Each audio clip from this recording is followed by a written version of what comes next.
Kelly was fantastic. She really connected with the audience. She was a phenomenal speaker. She had a lot of energy and she kept it real. I'm Kelly Swanson. I'm a motivational speaker, a comedian, and author of Who Hijacked My Fairy Tale. I ended up being on the phone with her for like 45 minutes and I didn't even realize she was the best speaker that I've ever worked with.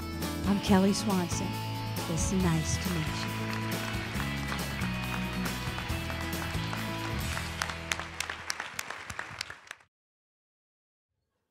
Look at all these people staring at you. They're waiting for you to say something that's going to change their lives. After I got out of college, I was an English major.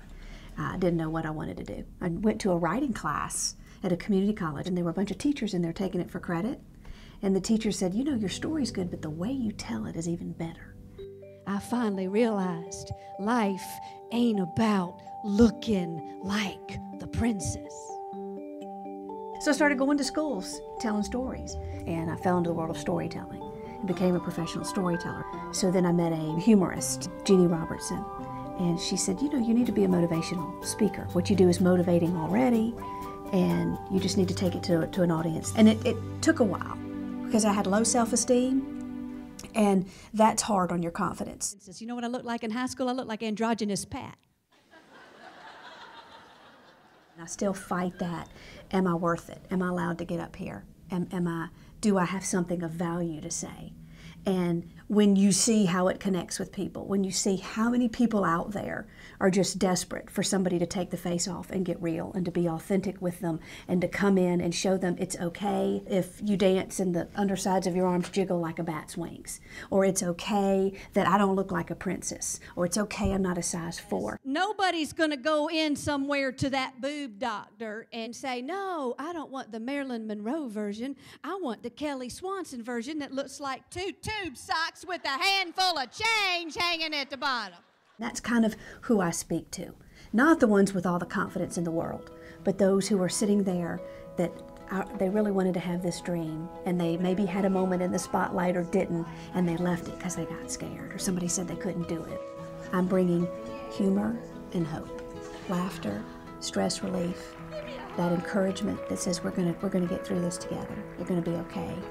And if you don't think humor and hope is important, I'll show you somebody who doesn't have any. Maybe there was another reason I couldn't see at the time of the season, because I knew all the notes. I could play them with ease. I practiced, I performed, I studied theories, but I think the reason my heart was dismaying was because I never believed in the song I was playing.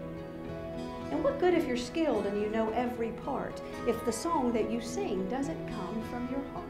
That's the beauty of storytelling. You're telling them that story about Mama being painted on black velvet for Daddy for Christmas, and about her decorating the house, and there's not a tiny square inch of that house couldn't be nailed on, glued on, tagged on, shoved on top of that didn't have a Christmas decoration on it. And they're listening to your story, and they're there in Pride's Hollow, but they've also gone somewhere else.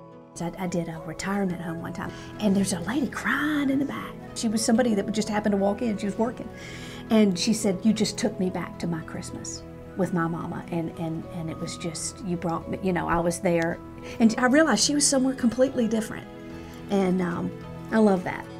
There's a bigger reason for why I do what I do.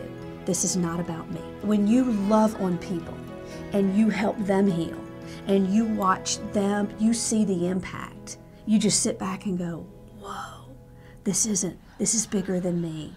This is bigger than a job description. Loved her honesty. She's very humorous, that's for sure. She's hilarious to listen to, but it has a personal touch when you have your own stuff in your life that you deal with. So it was great. I take the role of a motivational speaker seriously, and I don't believe that that client or the person who paid to come see the show is paying for just an hour of my time. I believe that we were meant to be drawn together in this divine appointment, so to speak. I hope our paths cross again. I hope you stay on the funny side of life and that you don't stay in the land of if only. And if I can ever be of any help, find me. My door's open, and I mean it, and we'll take this journey together. I'm Kelly Swanson. It's nice to meet you.